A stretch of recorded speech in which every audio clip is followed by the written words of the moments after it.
કહેવાય છે કે ભગવાન રામ અને લક્ષ્મણ અને મા ભગવતી સીતાજી કે 14 વર્ષનો વનવાસ પૂરો કરી લંકાનું રાજ કે વિભીષણને સોંપી અને પ્રભુ અયોધ્યા પાછા ફરે છે. ત્યારે કે ભગવાનની સાથે હનુમાનજી દાદા, વિભીષણ, નળ, નીલ, અગદ, સુગ્રીવ અને ગૃહ રાજા પણ અયોધ્યા આવ્યા હતા. પણ ભગવાન આવવાની વાટે સારી અયોધ્યા ભગવાનની રાહ જોવે છે અને સારી અયોધ્યામાં એવો આનંદ ઉત્સવ થઈ રહ્યો છે.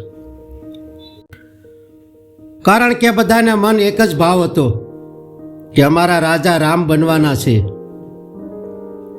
અને મા સીતાજી અમારી મહારાણી બનશે.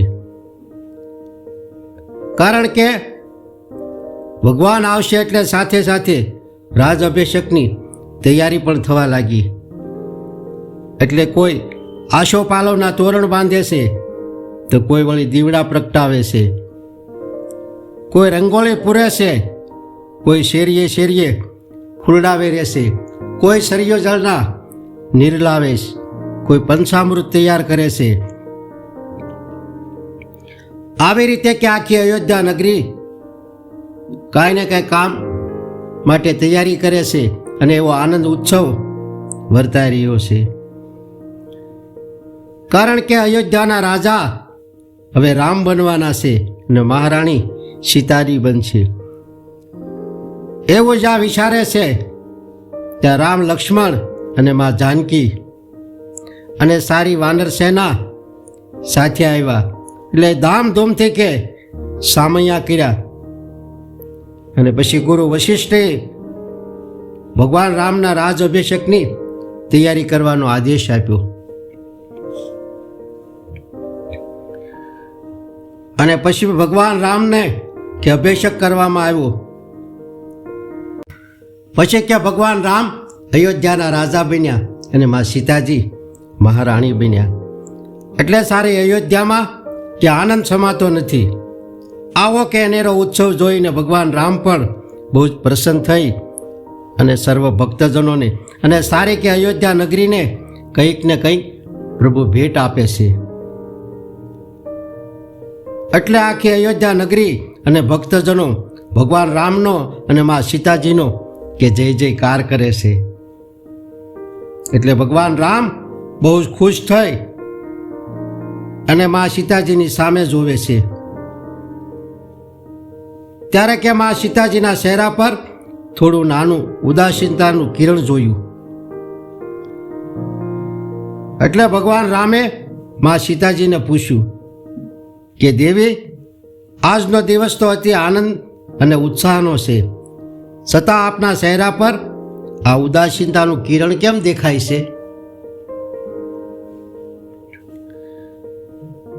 ત્યારે કે મા ભગવતી સીતાજીએ કીધું કે પ્રભુ, મારી ઉદાસીનતાનું અને દુઃખનું કિરણ જે દેખાય છે તેનું કારણ એ જ છે કે પ્રભુ તમે પ્રસન્ન થઈ અને દરેક ભક્તજનોને ને સારી અયોધ્યા નગરીને કંઈ ને કંઈ ભેટ આપો છો. એનું મને દુઃખ નથી, પણ મને દુઃખ એ થાય છે કે આપના પ્રિય ભક્ત જે હનુમાનજી છે એમને હજી તમે કંઈ પણ ભેટ આપી નથી. તમે સાવ ભૂલી ગયા, એનું મને દુઃખ લાગે છે. ત્યારે કે ભગવાન રામ કહે છે કે દેવી, હું ભૂલી નથી ગયો, પણ હું વિચાર કરું છું કે હનુમાનજીને હું કેવી ભેટ આપું કે એ ભેટ જોઈ એને પ્રસન્ન થાય ને હું તેમના ઋણમાંથી મુક્ત થાવ. કેમ કે તેમની પાસે તો અષ્ટસિદ્ધિનો નિધિ છે. કારણ કે એ તમારા આશીર્વાદથી અમને મળેલી છે. જ્યારે તમારી પાસે કે રામ નામની મુદ્રિકા લઈ અને હનુમાનજી આવ્યા હતા ત્યારે તમે અતિ પ્રસન્ન થઈ અને જે આશીર્વાદ આપ્યા હતા કે અષ્ટસિદ્ધિનો નિધિ કે દાતા ઐશ્વરદીન જાનકી માતા, તો તમે સર્વ તેમને આપી દીધું, તો હું શું આપી શકું? એટલે હજી હું તેમને શું આપું અને શું સારું લાગશે એ વિચાર કરું છું. એટલે મેં હજી કંઈ આપ્યું નથી.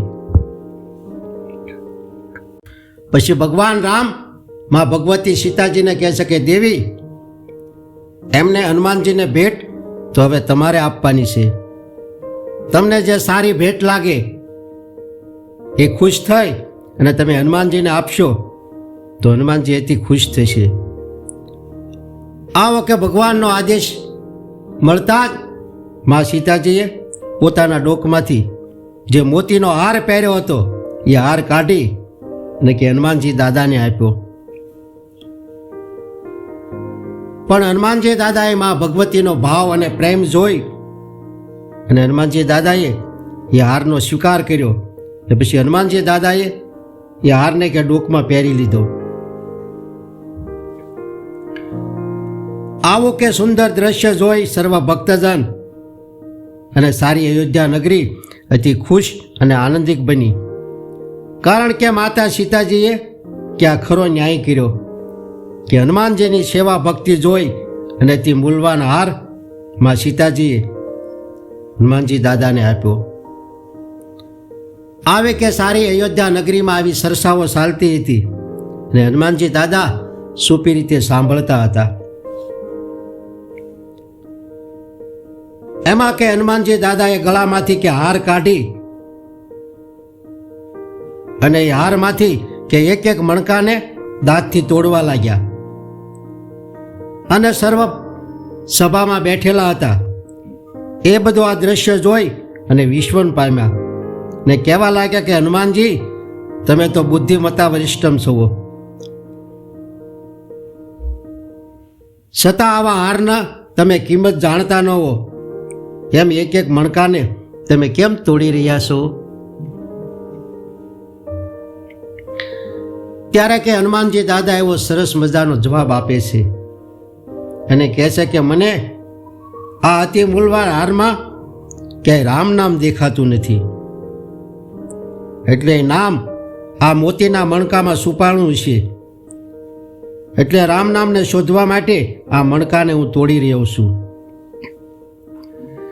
ત્યારે કે હવે હનુમાન દાદાની કે વાત સભામાં સંભળાતા અવાજ આવ્યો કે હનુમાનજી, તમે જે રામ નામને મોતીના મણકામાં શોધી રહ્યા છો તે શું તમારા હૃદયમાં પણ છે?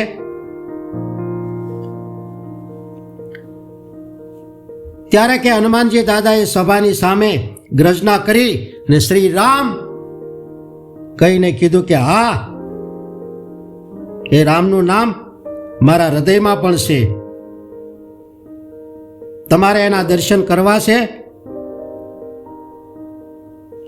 એમ કહીને કે કહેવાય છે કે હનુમાનજી દાદાએ સાતી શીરી એટલે પોતાના હૃદયમાં સર્વ ભક્તજનોને કે રામ નામ બતાવ્યું. આવો હનુમાનજી દાદાનો રામ નામ પ્રત્યેનો ભાવ અને પ્રેમ જોઈ અને આખી અયોધ્યા નગરી એકી સાથે બોલી ઉઠ્યા કે રામ લક્ષ્મણ જાનકી જય બોલો હનુમાન કી, રામ લક્ષ્મણ જાનકી જય બોલો હનુમાન કી. તો આમાં અનુભવી મહાપુરુષોનું કહેવાનું થાય છે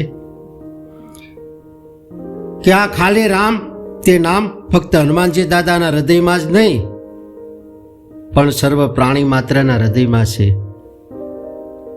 પણ હનુમાનજી દાદાએ કે ભગવાન રામની સેવા ભક્તિ કરી અને પોતાના હૃદયમાં બતાવ્યું. પણ કે કેવી રીતે બતાવ્યું તે મહાપુરુષો જણાવે છે કે હનુમાનજી દાદાની સુરતા કે શ્વાસોશ્વાસમાં લાગી એટલે રામનું સુમિરણ કરીને પોતાના શ્વાસામાં નામ બતાવ્યું. તે નામ અવક્ત્ય છે. જો બોલાતો હોત તો હનુમાનજી દાદા મોઢેથી કહી દેત કે તે આ રામ નામ છે. અને જો હૃદય શીરવાથી તે નામ હૃદયમાં જોવા મળતું હોત તો આજના કે ઓપરેશન કરતા ડૉક્ટરો તે નામ અવશ્ય એમને જોવા મળે. પણ આમાં મહાપુરુષો કે એવું નથી. પણ સત્ય તો એ છે કે નામ બધાના હૃદયમાં શ્વાસામાં રહેલું છે. એટલે આ શ્વાસોશ્વાસમાં રમનાર રામ નામને કે હનુમાનજી દાદાએ સુમરણ કર્યું એટલે હનુમાનજી દાદાના રોમે રોમમાં એ રામ રમી રહેલા હતા. એટલે હનુમાનજી દાદાએ એ પોતાના હૃદયમાં એ રામને બતાવી શક્યા. તો આ વિડીયો હનુમાનજી દાદાની કૃપારૂપી હતો.